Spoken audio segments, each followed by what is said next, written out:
Are Portland housing trends still holding with mortgage rates back up over 6%? It's time to take a look at the very latest local real estate stats and trends.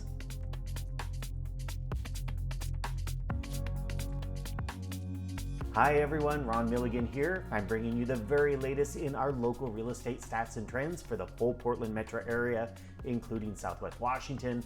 Of course, all real estate is local, so if you have any questions about what's going on in a specific area or in a specific segment of the market, just drop me a line or post your question in the comments section here.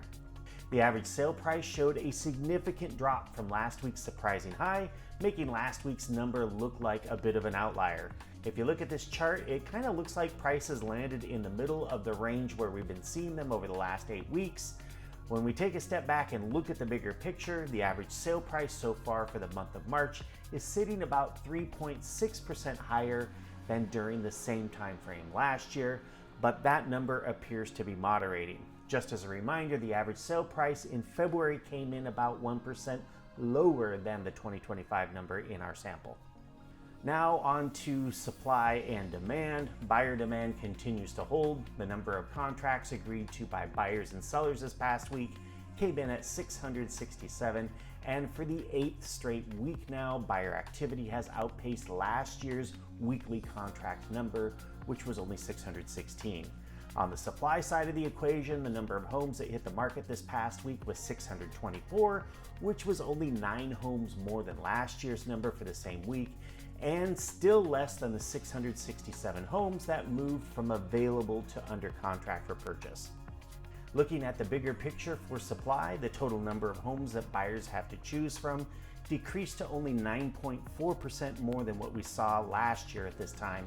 And that 9.4% difference is one of the lowest numbers that we've seen in more than a year.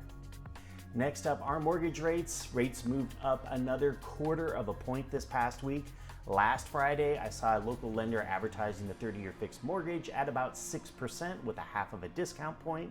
Well, this week, that very same lender was advertising 6.25% with 3/8 discount point. The rise in mortgage rates came on the heels of a hotter than expected inflation report. On top of that, the Federal Reserve Board did finish up their meeting this week and decided to leave rates unchanged on Wednesday. That was pretty much what the markets were expecting across the board, so it was a surprise to no one. Currently, the financial markets only have about a 3% expectation that the Fed will drop rates in April and a 23% expectation that they'll drop rates in June, which are the next 2 meetings for the Federal Reserve Board. So to summarize the big trends that we are watching this week, sale prices were down but still higher than last year. Supply was up, buyer demand inched up and continues to outpace last year's demand, and mortgage rates are still rising. Thank you once again for joining me for this week's report. I hope that you got something helpful out of it. As always, I would love a like or a follow if you haven't already.